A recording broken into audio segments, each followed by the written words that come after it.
Kathy Robert, 6 p.m. na nag-convene ang National Board of Canvassers sa pangunguna ni COMELEC Chairman Sixto Brillantes. Sila ang magbibilang ng mga boto para sa senatorial at party list.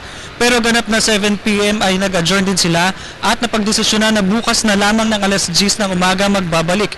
Ito ayon kay Brillantes, ito ay para pahinga ang kanilang mga empleyado na kaninang madaling araw pang nandito sa PICC.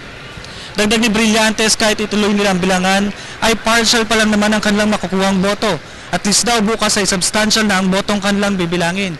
Kathy Robert, para sa ating kaalaman, ang mga boto ay magmumula mula sa Municipal at City Board of Canvassers, tsaka aakyat sa provincial level pagkatapos ay sa national level para nga sa senatorial at party list votes. Para naman sa mga kababayan natin na nais malaman ang maring kahinatnan ng katatapos lamang na halalan, sabi ni Brillantes, ay maaari namang silipin ang unofficial tally ng PPCRV. Pero Kathy Robert, sa mga oras na ito, ang problema ay pansamantalang itinigil ang tallying ng PPCRV dahil sa maling datos at maling computation ng boto.